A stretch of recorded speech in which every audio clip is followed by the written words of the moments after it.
Bienvenue sur Bulle de Bonheur, le podcast pour prendre le temps d'être heureux. Je suis Raphaël Defoucault, chercheuse inconditionnelle de Bulle de Bonheur. Ce podcast est propulsé par 2 minutes de bonheur et publié tous les jeudis. Aujourd'hui, nous vous proposons notre numéro 207 et c'est une interview qui va être musicale avec Christophe Médici. Nous allons parler de mélothérapie. C'est une nouvelle pratique thérapeutique qui part d'une question toute simple. Dis-moi quelle chanson tu aimes et je te dirai quelle est ta mission de vie. Bonjour Christophe. Bonjour Raphaël et merci pour ton invitation. Je suis ravie de t'accueillir. Alors Christophe, qui tu es? Tu es psychologue, tu es coach en communication et en développement personnel et conférencier. Tu es reconnu dans le domaine du bien-être. D'ailleurs, tu interviens aux côtés de Brigitte Lahaie sur Sud Radio. Mais surtout, tu es fondateur depuis 2007 de la haute qualité relationnelle, HQR, et ce sont des nouvelles clés du mieux-être ensemble. Et également, tu es auteur de 20 livres. Mais aujourd'hui, on va se retrouver pour parler de ton dernier livre qui vient de paraître aux éditions Lanor en octobre 23 et qui est Découvrir sa mission de vie par la mélothérapie. Oh là là, mais qu'est-ce que ça me chicote! Raconte-nous, qu'est-ce que c'est que la mélothérapie? L'idée au départ, c'est vrai qu'il y a beaucoup de gens qui nous disent, je donne beaucoup de conférences, tu le sais, je suis conférencier professionnel et dans les salons, beaucoup de gens se disent, au début, j'entends mélothérapie, je comprends pas trop ce que c'est.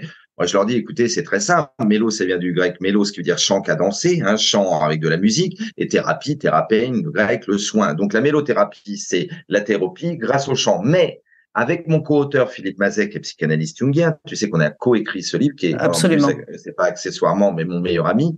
On part de l'idée, nous, que les chansons, ce qui compte pour nous, Raphaël, c'est plutôt les paroles.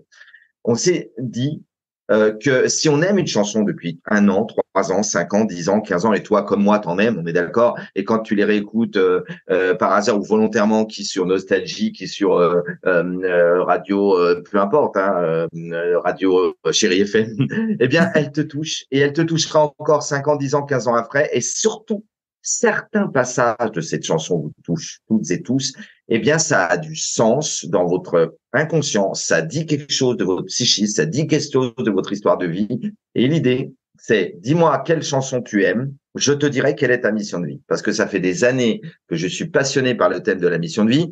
J'ai une vision un peu essentialiste de la vie, je te la partage. Pour moi, on ne vient pas sur Terre impunément. Il y a un sens, on est venu avec une mission. Mais elle ne nous est pas dévoilée d'emblée, il va falloir aller la découvrir, il y a un effort à fournir, il y a un travail à effectuer sur soi, ce que font pas tous les gens malheureusement, c'est peu de le dire, c'est un euphémisme. Il y a une phrase de Mark Twain que j'adore, qui dit les 2 jours les plus importants de votre vie sont le jour de votre naissance et le jour où vous savez pourquoi. Et généralement, tu sais pourquoi t'es né, t'es venu sur Terre, lorsque ta mission de vie t'est dévoilée ou tu l'as toi découverte. Tu l'as toi découverte parce que tu as fait cet effort depuis 5 ans, 10 ans, 15 ans avec un travail sur toi, quel que soit lequel, thérapie, coaching, formation des profondeurs, peu importe, lecture, voilà. Mais tu sais. Et cette mission de vie-là, ce qui est incroyable, et je t'assure qu'on fait des coachings, que ce soit individuel, des formations individuelles ou des thérapies individuelles ou des thérapies de groupe, comme on va le faire le 19 janvier 2024, et à chaque fois, ça tombe juste. À chaque fois. Chacune des réponses tombe juste par rapport au choix de chanson des gens. C'est assez scotchant. Les gens disent, je suis scotché. Et alors, du coup, t'as quoi? T'as développé un espèce de logiciel où tu rentres un peu les chansons que tu aimes et qui va te sortir une mission de vie, ou ça passe par une réflexion Non, alors c'est comme personnelle un jeu. Tu vois, le livre, là, c'est comme il y a 18 chapitres et 18 clés, et il y a 18 réponses, et à la fin sort la mission de vie. Mais pour donner un exemple concret, tu veux qu'on donne un exemple concret Ah, bien sûr, au contraire. de 2 minutes de bonheur? Alors, tu veux bien jouer sûr. avec moi? Tu veux bien jouer avec moi? Bien sûr. Choisis un chanteur ou une chanteuse que tu aimes beaucoup. Voilà, que tu adores, tu en aimes plein, je sais que tu aimes comme moi la chanson. Si tu prends une chanson étrangère, tu connais le sens de la chanson. Prends un chanteur ou une chanteuse que tu aimes. Vas-y, écoute, allons-y. Si j'avais dire quelque chose aujourd'hui, je dirais, j'aime beaucoup cette chanson Because I Am a Girl des Enfants Fantastiques. Bon, alors, cette chanson-là, Because I Am a Girl, tu l'adores, et à chaque fois que tu l'entends, elle te parle, elle te touche, d'accord? Maintenant, la seconde partie, et c'est là que va être la première clé, si je te pose la question, à quel thème positif cette chanson te fait-elle penser en un mot? À quel thème positif? Et le mot est important parce que même si on choisit ne me quitte pas ou je suis malade, il faut un thème positif. À quel thème positif elle te fait penser cette chanson? À quel thème positif? À l'audace. Voilà, c'est bon, ça suffit. Ce que tu amènes à l'humanité, clé numéro 1, toi, Raphaël, c'est de l'audace. Est-ce que ça tombe juste? Ah, mais complètement, complètement. Ça aide les J'aime les gens femmes à être plus audacieuses. audacieux, à avoir plus d'audace. Et ça rejoint ce que je mettais dans mon TEDx, de mon TEDx, ma conférence TEDx. Devenez toutes et tous des magiciens d'ose et des magiciennes d'ose, des apostrophes OSE. Et voilà. Et ben voilà. Toi, ce que tu amènes à l'humanité. Voilà la clé numéro 1. Toi, encore une fois, pour le coup, ça tombe juste. Et les Mhm. 18 réponses tomberaient juste. On est parti d'une chanson que t'aimes. Je te demande le thème à laquelle te fait penser cette chanson. Et ça tombe juste c'est pas ta mission de vie. Elle arrive à la fin du livre. Et les gens peuvent jouer avec leur père, leur mère, leurs enfants. Et ça peut être un soir de Noël génial où après on écoute la chanson aussi. Chacune des réponses, les gens sont étonnés, je t'assure, très étonnés, hein. Mhm, mhm. Mais ça m'étonne pas du tout. Je trouve que c'est juste génial parce que en y réfléchissant, parce que ça m'a vraiment interpellée. Et puis tu as la gentillesse de m'avoir passé ton livre. Et je trouve que véritablement, je trouve que c'est très engageant. Ça fait réfléchir d'abord sur ce qu'on aime. Et puis, du coup, réfléchir à les choses qu'on aime.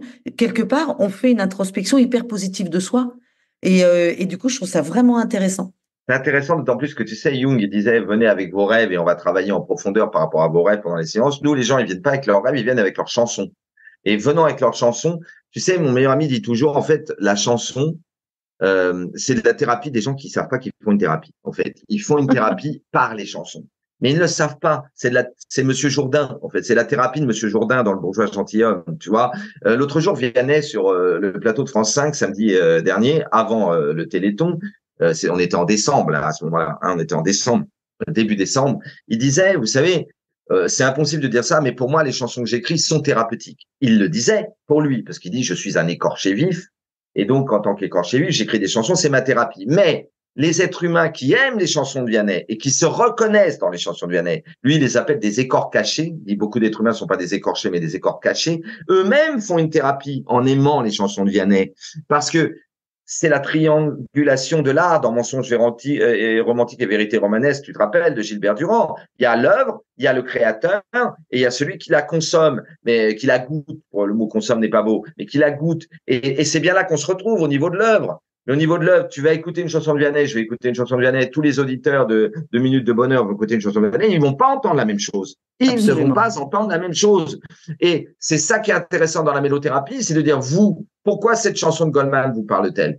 Pourquoi cette chanson de Balavoine? Pourquoi cette chanson de Véronique Sanson, je me suis tellement manqué, vous parle-t-elle? Ah, d'accord, peut-être parce que vous vous sabotez. Et elle parle du saboteur dans cette chanson, parce que ça veut dire je me suis tellement saboté. Et à chaque fois, je t'assure, à chaque fois, c'est pas anodin.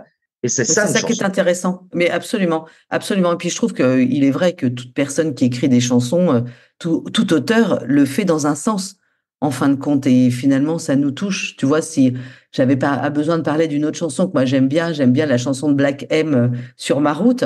Et cette chanson, c'est pareil, elle montre pour moi le chemin, le fait d'avancer, le Alors fait ça, de ce serait continuer. la deuxième clé. Tu choisis Sur ma route de Black M, tu vois, Mm. et le chemin avancé. Tu me dirais que ça, c'est le thème positif auquel te fait penser cette chanson. Tu joues là, encore là, sur la deuxième clé, puisque c'est la deuxième chanson qui te vient dans la tête. Eh bien, ça, c'est ce dont tu as besoin en ce moment. C'est ce qui te manque un peu ces dernières semaines. Et c'est la deuxième clé, c'est ce qu'il me manque et ce dont j'ai besoin dans les jours qui viennent. Toi, tu as besoin d'avancer plus vite sur ton chemin en ce moment. Est-ce que ça tombe juste aussi? Absolument, Eh ben, absolument. tu vois, les deux premières clés déjà tombent juste. Énorme, énorme. Mais alors, attends, et si je t'en dis une troisième? Si j'aime beaucoup Vas-y. les chansons de Maître Gims, Laquelle? laquelle je pourrais nommer? Si je te nomme Miami Vice, on va être pareil dans le Bon, sens à quel du. thème positif te fait penser Miami Bah, Vice? là, pareil, en fait, un peu comme Black M, le fait Tu de peux pas continuer à choisir avancer. les mêmes. Tu peux pas donner Donc, les mêmes réponses. Tu alors, dois dans choisir ces autre chose. cas-là, je vais prendre Hola Señorita. Donc, on est quelque part sur peut-être la séduction, sur l'amour, sur aimer, La sur séduction, l'amour. Eh oui. ben, là, ça, c'est ton objectif à court terme. Mhm. Comment tu as besoin d'aimer à court terme et de séduire un plus grand auditoire. Hein, ça pourrait dire par rapport à si on était en mélothérapie, on verrait, ce serait par rapport à ton auditoire, peut-être avoir plus de gens, séduire et être aimé et aimer plus, tu vois. Ça, c'est ton objectif à court terme, la troisième chanson. D'accord, ok. D'accord. Bon, on va pas tout dévoiler, mais écoute là Non, déjà. parce qu'il y a la 18 et Il y a- surtout, T'as vu comme c'est un jeu? Je crois qu'on est les seuls à pouvoir donner un dispositif où en une phrase sort ta mission de vie. C'est juste incroyable. Et je Mm. t'assure que c'est juste. Ça tombe juste. Ça me fait penser, tu sais, aussi un peu à l'ikigai, où tu Ah finis oui. par trouver ce mot-clé après avoir réfléchi et discuté. Et on est un peu dans la même approche. Mais d'ailleurs, écoute, c'est bon. L'ikigai, j'ai des japonais, sauf que nous, le dispositif est un peu différent. Ils ont un triangle et tout. Nous, on part des chansons. Ouais, des Mais chansons, ça a des mais points communs. L'ikigai fait exactement. découvrir sa mission de vie aussi. Hein. Mm. Oui, oui, oui, tout Mais à du fait. coup, ce qui est intéressant, c'est que ça vient d'une petite île là, qui s'appelle Ikonawa ou quelque chose comme ça. J'écorche Okinawa. Okinawa. Et c'est l'île de la longévité. Donc, Et il paraît effectivement, que les gens sont très heureux là-bas. ceci étant dit, je pense que, et là où je te rejoins, c'est que découvrir sa mission de vie, c'est juste tellement essentiel.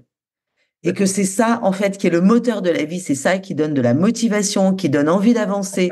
On est entièrement d'accord. J'ai une personne qui vit pas sa mission de vie ou qui la vit à 10% ou 20% parce qu'elle n'est pas la première version d'elle-même, elle est la deuxième, la troisième, la quatrième ou la cinquième. Et dans mon livre, j'explique qu'il y a 5 versions de soi-même.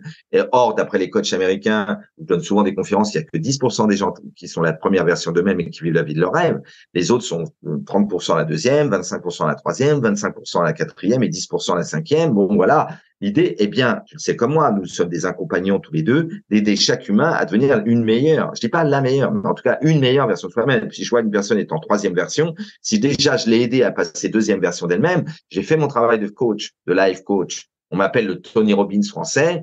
Il paraît que je suis un Tony Robbins, mais sauce française, avec un mélange évidemment du mec qui a fait ses humanités, puisque j'ai fait Cagne, et que donc je peux parler autant de Montesquieu que de Marshall Goldsmith, ce qui est très rare dans le milieu du développement personnel, c'est que moi j'ai fait mes humanités, donc je connais tous les classiques. Je suis très métissé. Mes premières amours ont été bac+5 en histoire, Cagne histoire, Ulm, et donc j'ai balayé toute l'histoire de la littérature et de la philosophie avant Mhm. d'aimer West Coast. Goldsmith, Mhm. Robbins, mais je crache pas dessus. Je fais du développement relationnel avec la haute qualité relationnelle, du développement relationnel. Aller travailler la relation, on est juste des êtres relationnels, on est des animaux de relation.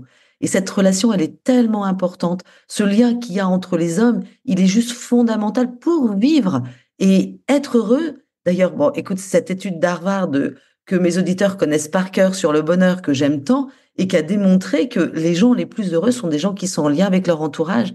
C'est pas celui qui a le plus haut compte en banque ou les plus hautes études, c'est celui qui est en lien avec ceux qu'il aime. Et ça, c'est juste fondamental. Et c'est là où je te rejoins, d'aller travailler cette relation simplement humaine et simple, sans y mettre des mots compliqués, c'est juste fondamental, quoi.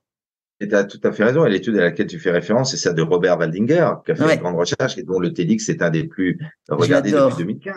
Et l'étude de Mm. Robert Waldinger, elle date des années 30. C'est-à-dire des équipes de chercheurs se sont relayées. Ouais. Qu'est-ce qu'ils faisaient? Ils ont pris des gens des bas-fonds de Boston jusqu'aux gens les plus friqués, dont toute la famille est à Harvard ou MIT, ils ont des maisons dans les Hamptons.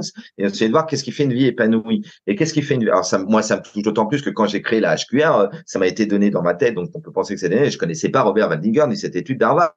Et elle est comme ça, et c'est effectivement pas avoir plus de Lamborghini, pas avoir plus de yacht, pas avoir plus de super appart à New York, même si c'est très bien d'en avoir. On n'a pas, nous, à dire, ça c'est très bien aussi, mais si on les apprécie, on est bien d'accord, si on les apprécie, et c'est très bien, mais c'est avoir noué des relations qualité tout au long de sa vie. Et ça, on peut le dire à ta communauté. Faites attention, et c'est bien un des sens de ma méthode, aux personnes et aux relations toxiques, parce que ces personnes-là sont des gens qui veulent pas que vous viviez votre mission de vie. Ce sont des gens qui ne veulent pas et qui se sont plutôt qui répugnent. Tu sais, moi j'adore les acronymes, et il y a des acronymes que je mets. Il faut faire distinguer entre les irites et les irobes. Identifier les relations inopportunes et toxiques, les irites, identifier les relations opportunes et bénéfiques. Et donc, pour dire, tiens, on va prendre un chanteur, faire de la mélothérapie, comme dirait Wiz Khalifa, le rappeur, certaines personnes rendent ta vie meilleure en rentrant dans ta vie, alors que d'autres rendent ta vie meilleure en sortant. Donc, faites chaque année un check-up relationnel. Et dites-vous, est-ce qu'elle est bénéfique pour moi, cette relation, ou est-ce qu'elle est toxique pour moi? Pourquoi Absolument. reste-je dans une relation toxique? En amour, en famille, au travail, avec des amis? Si cette relation est toxique, pourquoi tu restes dedans? Pourquoi? Mhm, mhm, mhm, tout à fait. Et puis surtout, c'est ce que je dis souvent, enfin dans les accompagnements, c'est quand vous prenez des décisions, est-ce que cette décision, elle va vous faire grandir ou non? Si elle ne fait pas grandir ni la relation ni soi-même, dans ces cas-là, ça vaut le coup d'y réfléchir et de regarder les choses un peu différemment. Ou alors de s'éloigner et de s'entourer de gens optimistes aussi. Ça, c'est tellement, tellement important. Ouais, c'est juste. Toi et moi, on aime la psychologie positive de Martin Seligman. Ah bah, c'est Et, clair. et on est des adeptes de Martin Seligman et son père Mad et ses 5 piliers. Et moi, j'ai tout lu de Seligman. Et effectivement, en France, il y a des gens qui n'aiment pas la psychologie positive de Seligman. Ils prennent pour ça pour de la pensée magique ou un travail faux. Alors que non, revenons déjà à Voltaire qui disait: je choisis de vivre heureux, c'est meilleur pour la santé. Autrement dit, c'est meilleur pour ma santé. Eh ben, choisir de vivre heureux, c'est les pourcentages où tu as pu agir avec ton cerveau et dans tes... Tu sais, quand j'ai écrit mon livre Libérez votre cerveau de son saboteur, et c'est là-dessus que j'ai fait un TEDx, je me suis dit depuis des années, je réfléchissais sur la façon dont les gens sabotaient leur vie. Parce que pourquoi les gens ne Mhm. vivent-ils pas leur mission de vie? Parce qu'ils se sabotent. Ce saboteur-là, il est dans votre tête, chers amis auditeurs, hein, et il est là pour tout vous faire rater, vos vies amoureuses, vos vies financières, vos vies relationnelles, votre vie professionnelle, et surtout, il va vous faire vous éloigner de votre mission de vie, la répulser, même pas vouloir en entendre parler. Eh bien, la bonne nouvelle, c'est que moi, dans mon livre chez Dang, il y a des ORAS, des outils relationnels anti-saboteurs, comme toujours au States, c'est des self-help books, des livres pour s'aider soi-même. Et l'idée, elle est bien de te dire, OK, mon plus grand ennemi, il est à l'intérieur de ma tête, il est en moi, c'est mon saboteur. Et j'ai mis Mhm. en exergue cette phrase: fais attention à ton mode de pensée et à ta façon de t'exprimer, ils peuvent bien devenir la prophétie de ta vie. Qui a dit ça, Raphaël? Jung, Reich, Mélanie Klein, Freud? Pas du tout. Un homme du XIIIe siècle, Saint François d'Assise, qui déjà 7 siècles avant les ruclins de la psycho disait: ce que tu penses et ce que tu dis, c'est ça qui fait ton destin. Oui, oui. Oh là là, je suis tellement d'accord. Tellement, tellement d'accord. Tu sais, moi, je lutte toujours avec, et c'est ce que je dis, avec ce petit hamster qui me tourne dans la tête et qui vient nous Ouais. dire, allez, les mauvaises choses, tu sais, c'est le Milou.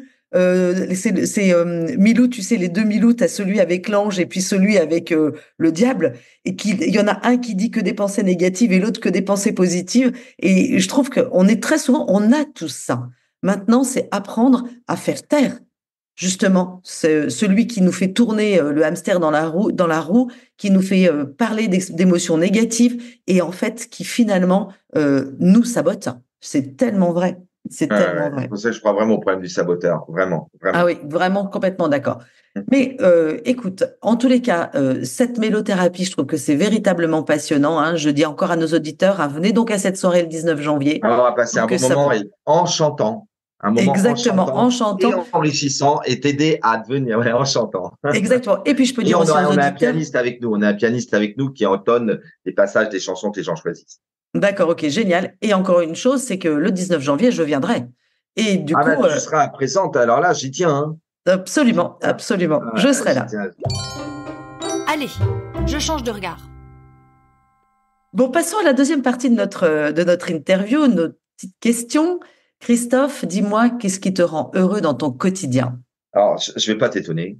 Moi, ce qui me rend heureux dans mon quotidien, c'est d'être en phase avec ma mission de vie. Et moi, je veux que dans une journée, au minimum, X de mes activités soient alignées à ma mission de vie, qui est évidemment la haute qualité relationnelle, qui est évidemment de créer l'estime de soi chez les gens et de les aider à s'émanciper de leurs relations toxiques. Donc, j'ai 6 piliers et c'est ça qui me rend heureux. Ces 6 activités-là, ça fait à peu près 15 ans que je les fais, c'est-à-dire, ou 25 ans même, donner des stages à ma méthode, coacher, écrire un nouveau livre, donner une conférence. Qu'est-ce que j'aime donner des conférences, mon Dieu. Tout ça, c'est mes zones de génie, hein. Chacun doit trouver sa zone de génie. Animer une émission de radio. Qu'est-ce que j'aime animer une émission de Je suis radio? comme toi, Et ouais. chroniquer à la télé. Et là, bientôt pour 2024, animer à la télé. Voilà les 6 activités qui me rendent heureuse. Et ben, jusqu'à ma mort, si je fais ces 6 choses-là, plus passer des moments de qualité avec des amis, avec des gens riches qui nous enrichissent, qui amènent de la plus-value à notre vie, avec de l'amour, avec un grand A, les 6 échelles de l'amour de Ben Saïd, je suis heureux. T'es heureux. Passons à notre deuxième question, une valeur humaine qui te rend heureux. Alors, j'ai réfléchi à ta question, elle est très intéressante. Je crois que la valeur humaine qui me rend le plus heureux, c'est la générosité ou l'authenticité. Mais Joël, l'authenticité et la générosité peuvent être un binôme. L'authenticité, parce que j'aime les gens authentiques. On est tellement entouré de fake, on est tellement entouré dans certains milieux professionnels de gens faux, Et c'est pour ça, revenons à la mélothérapie, il y a bien une phrase d'une chanson de Balavoine, j'adorais Balavoine, toi aussi sûrement, qui disait « Toi qui as brisé la glace, sais que rien ne remplace la vérité et qu'il n'y a que deux races, ou les faux ou les vrais. » Tu te rappelles, dans l'amour. Et voilà, j'aime l'authenticité. Et puis j'ai beaucoup plus de défauts que tout le monde réuni, mais j'ai une petite qualité, c'est que je suis assez profondément généreux. Et on ne se dit pas généreuse ou généreux, on se comporte en généreux et on l'est authentiquement. On l'est vraiment généreux. Et ça, c'est important.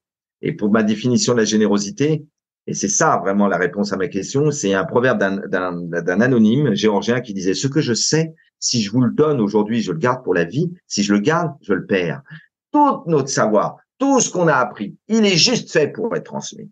C'est ça la générosité. Mais c'est pas ce que font beaucoup de gens qui ont un savoir. Ils sont dans la rétention de ça et ils le prennent pour un pouvoir sur l'autre pour l'écraser de leur savoir. C'est pour ça que dans la méthode HQR, il y a ce qu'on appelle la profil d'humanité à dominante BQR, basse qualité relationnelle, et les gens à dominante haute qualité relationnelle, HQR. Une troisième question, Christophe, dis-nous un événement qui t'a rendu particulièrement heureux. Ah, écoute, tu dois être passionné par la loi d'attraction, toi aussi. Donc, tu fais des vision boards comme moi depuis des années et tu mets les rêves que tu veux voir se transformer en réalité, puisque quand même le but d'une vie, je le dis à toute ta commu, c'est quand même évidemment de transformer ses rêves en réalité. Et moi, depuis 2016 à peu près, j'avais le logo TEDx. Voilà, et je demandais à l'univers, je faisais tout mon travail de loi de l'intention que tu connais par cœur comme moi, des 12 lois de l'univers. J'ai l'intention claire, je faisais du Tony Robbins. Bon, ça venait pas. Et pourtant, voilà. Et puis, c'est arrivé. On m'a contacté en janvier 2022 et à Centrale Supélec, j'ai fait un TEDx en novembre de l'année dernière. Et c'est certainement cet événement-là, ces derniers mois, qui m'a rendu le plus heureux parce que je suis speaker TEDx, ce qui est pas rien dans nos métiers. Je dirais, speaker TEDx, c'est quand même, voilà, c'est un label. Je veux dire, speaker TEDx, voilà, t'es lu dans le monde entier, traduit dans toutes les langues, voilà. Et c'est tellement un kiff pour moi de transmettre en conférence. Je dirais même, pour moi qui adore les médias, depuis 2009, je préfère une conférence en réelle présence avec 800, 1000, 3000, 5000 personnes. Mon rêve, c'est le Grand Rex dans quelques mois. Mon rêve, c'est des zéniths. Parce que plus il y a de gens, plus je suis galvanisé. Et je suis d'accord avec toi. Il y a une énergie quand on est speaker et quand on est conférencier qui est juste incroyable. On passe à notre quatrième question. Quel est ton secret pour être heureux? Mon secret pour être heureux, c'est cultiver des relations de qualité dans le premier, deuxième, troisième et quatrième cercle de qualité relationnelle. Mon secret pour être heureux, c'est toujours d'évaluer si je suis confortable dans une relation, que ce soit en amour avec une femme, que ce soit en amitié, et savoir qu'une relation, on est co-auteur, co-scénariste et co-responsable, je le dis à toute la communauté. Donc, si vous êtes dans une relation toxique, n'allez pas croire que c'est juste l'autre qui rend la relation toxique. Tant que vous êtes dedans en tant qu'adulte, vous la nourrissez. Voilà. Donc, soyez responsable et dites-vous, je reste ou je reste pas. Je suis confortable ou inconfortable. Cette relation m'épanouit. Comme tu disais fort justement, Raphaël, tout à l'heure, elle me tire vers le haut, elle me fait faire du statu quo, elle me tire vers le bas. Moi, mon secret pour être heureux, c'est avoir un entourage extraordinaire relationnel. C'est donc Robert Waldinger, ce dont on parlait tout à l'heure. Complètement. Cette étude, et puis c'est tellement vrai. C'est génial. Et hop, je me lance. Dis-moi, Christophe, quels sont tes 3 synonymes de bonheur? Synonyme de bonheur, c'est la joie. Qu'est-ce qu'il y a de plus beau que la joie? Être joyeuse et être joyeux.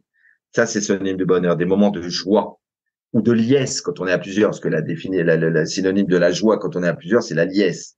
Deuxièmement, c'est la gratitude. Tu sais, j'ai écrit un très beau livre l'année dernière. Je suis très fier de ce livre qui s'appelle Merci mon amour. Et si la gratitude était le secret des couples heureux, dans lequel je donne 100 rituels de gratitude. Je crois à la gratitude. Mais alors, en amour, dans le couple, comme game changer, il y a une meilleure que la gratitude. Au travail, pratiquer la gratitude. En famille, pratiquer la gratitude. Mais toute la première partie de mon livre parle du pendant, l'ingratitude. Et je montre les 13 sources d'ingratitude. On est entouré d'ingrates et d'ingrats. On ne peut pas, et j'ai dit à mon éditeur, moi je fais un travail sur la gratitude et à mes stagiaires pendant les 3 niveaux de la HQR, on fait des rituels de gratitude à certains moments donnés du stage. Mais je veux expliquer aux gens ce qu'est l'ingratitude. L'ingratitude, c'est une compétence dans certains milieux professionnels. Il faut le dire aux gens. Et d'une manière holistique, on est, nous, dans les soft skills, les compétences douces, comme disent les Américains. Tu as vécu aux États-Unis. Eux, c'est les hard skills. Ils pensent que le pouvoir, le vivre ensemble, s'occupe, et le pouvoir est au bout des baïonnettes, tu sais comment, ou au bout des kalachnikovs et des bombes atomiques. Alors, si tu ne parles pas à tes stagiaires, et tu parles tout de suite dans Cuicui les petits oiseaux, ce qu'on peut faire, hein, la méditation, zénitude, le bien-être, Martin Seligman, la HQR. Oui, mais l'autre côté, pour eux, ça, c'est de la merde. Parce qu'ils diraient la HQR, combien de bataillons? Alors, à la fois, on ne veut pas être là-dedans parce que c'est faire la guerre. Comme avait dit Clausewitz, la politique, c'est la guerre continuée par d'autres moyens. La guerre, c'est la politique continuée par d'autres moyens. Nous, on est des gens de l'amour. Évidemment, on ne veut pas faire la guerre, mais on leurre nos stagiaires. Si on leur dit pas que pourquoi ils baissent la tête et courbent les chines, et là, j'ai un côté, mais vraiment de ce chef-d'œuvre, tu connais comment ce chef-d'œuvre du XVIIe siècle, le traité de la servitude volontaire de la Boétie, c'est que dès l'instant où ces gens-là bougent un petit doigt d'un œil, eux, ils ont fait 15 000 stages de développement personnel et de thérapie et vont baisser la tête et courber les chines comme des moutons parce qu'ils ont peur du mâle et de la femelle alpha. Et j'en suis un, parce que j'ai eu un grand-père comme ça, un père comme ça, et il y a très peu de mâles et femelles alpha qui vont dans l'émancipationnisme plutôt que dans la manipulation, qui vont dans la formation continue. Il y a des Tony Robbins, il y a des Marshall Goldsmith, il y a des Christophe Médici. On n'est pas beaucoup. Et s'il m'ennuie un petit peu, et je sais que ça paraît à côté de la plaque, mais pas. C'est-à-dire que eux, via le droit qui traverse notre vie, même là, ici maintenant, le droit traverse nos vies, on est d'accord, enfin, ils s'occupent du vivre ensemble, ces gens-là. Ils s'occupent du vivre ensemble. Et donc, on ne peut pas tricher avec nos stagiaires. On dit, nous, on fait tout l'inverse. Toi, avec tes techniques, moi, avec mes méthodes. On n'est pas, alors la seule, voilà, toi, le mot que je dis à tous mes stagiaires, on veut pas s'opposer, parce que s'opposer, c'est du deux, c'est de la guerre. Alors, la seule clé que j'ai trouvée, faut pas que ce soit une aporie, c'est dire qu'on met en place une culture d'apposition. On s'appose. On est dans l'humanité, mais on vous ressemble pas. Et on ne veut pas transmettre ce que vous transmettez. Nous, on transmet l'amour, la joie, tout. Mais on n'est pas dupe. À longueur de seconde, vous êtes là, dans nos entreprises. Ça, je trouve que c'est très intéressant. C'est bien sûr, on changera pas tous ces gens-là, mais par contre, c'est important de travailler avec et pas contre.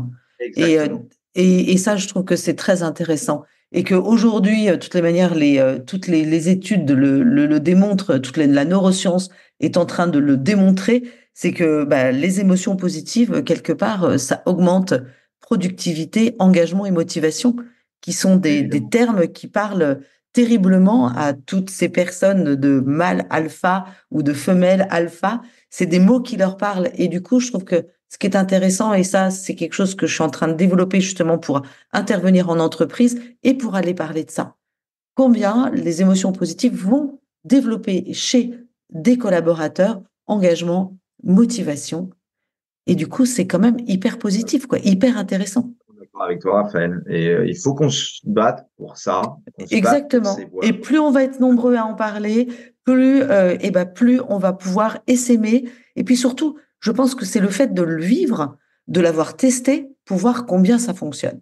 Ouais. Revenons à tes 3 synonymes de bonheur. Donc, j'ai entendu joie, j'ai entendu gratitude.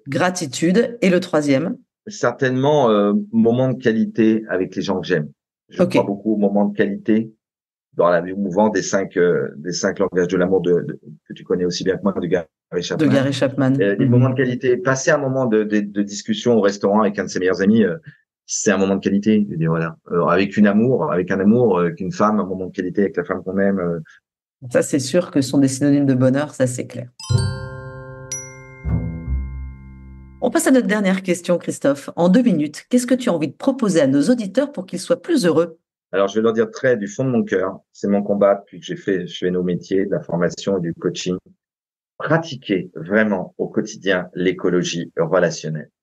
C'est drôle que tu utilises ce mot d'écologie relationnelle parce que je l'utilise également et on n'est pas bien nombreux à le faire. L'écologie relationnelle, très clairement, qu'ESACO, parce que les gens disent, c'est éduquer sa manière de communiquer pour pas s'envoyer de messages toxiques. Et c'est bicéphale, pas en envoyer à l'autre, son mari, sa femme, ses enfants, son collègue, son manager, que le manager n'envoie pas à ses équipes. Et c'est pas s'en envoyer à soi-même aussi, qui nourrit son saboteur. C'est ça, l'écologie relationnelle. Moi, mon grand combat, et c'est ça le conseil au niveau de l'écologie relationnelle, c'est de dire que la communication inter- et intrapersonnelle devrait être un savoir fondamental aussi important que lire, écrire et compter et enseigner de la maternelle à la dernière année de fac. Et les gens ne comprennent rien là-dessus parce qu'on les a pas formés dès l'école à ça. Et pourtant, un enfant de 5 ans, il comprend tout ça. Tu sais, j'ai écrit, et ça, je le dis-le à ton auditoire, dis-le à ta communauté. J'ai écrit 20 livres et notamment 15 sur ma méthode. J'ai écrit la HQR à l'école, sous-titre pour un établissement sans violence en 2009. En 2009, j'expliquais que tout passait par la communication et la relation et que si on voulait agir profondément sur le harcèlement scolaire, il fallait faire ça. Torah, mais écoute, on va pas rentrer là-dedans, mais c'est dommage, et je pense que les choses, c'est important qu'elles changent. Et elles changeront, j'ai confiance. J'ai confiance parce qu'on est de plus en plus nombreux, justement, à travailler ces sujets-là, à se rendre compte combien ça fonctionne, combien c'est positif, combien ça rend les gens heureux, et du coup, plus disponibles, plus créatifs. Donc, ça vaut le coup de continuer à enfoncer le clou. Alors, on va clore notre interview, Christophe. On a une petite tradition. On termine toujours les podcasts par une petite mousse. La petite mousse, tu sais, nous, on est dans un univers pétillant. En plus de ça, tout ce qui pétille, j'aime ça. Et du coup, notre petite mousse est une citation. Et j'en ai trouvé une, je trouve, qui va bien avec ce que nous avons échangé. Et elle nous vient de Platon, qui nous dit « La musique donne une âme à nos cœurs et des ailes à la pensée. » Oh, c'est magnifique. C'est tout à fait vrai. Et ça fait penser à cette phrase de Victor Hugo, « La musique, c'est le seul bruit qui pense. » J'aime beaucoup aussi. Très, très beau. Écoute, on va avoir 2 petites mousses cette semaine. Merci pour la tienne, Christophe. En tous les cas. Merci pour ton invitation, en tout cas. Puis, n'hésitez pas à aller découvrir, du coup, le livre, de Christophe Médicis, qui est Découvrir sa mission de vie par la mélothérapie, qui est paru aux éditions Lanor très récemment. Merci, Christophe. Et puis. Merci vraiment du fond du cœur. Merci de ton invitation. À bientôt. Merci, Christophe. Au revoir. Et avec Bulle de Bonheur, prenez le temps d'être heureux. Merci pour votre écoute. Si vous avez aimé, dites-le nous avec 5 étoiles. Laissez vos commentaires et envoyez des bulles de bonheur à vos amis et partagez ce podcast. Inscrivez-vous à la newsletter en allant sur notre site 2 minutes de bonheur pour être notifié des prochains épisodes. C'est aussi très facile de nous trouver sur les réseaux sociaux, Facebook et Instagram. Il suffit de chercher 2 minutes de bonheur. Bulle de bonheur est propulsé par 2 minutes de bonheur, des outils pour créer du lien et prendre le temps d'être heureux.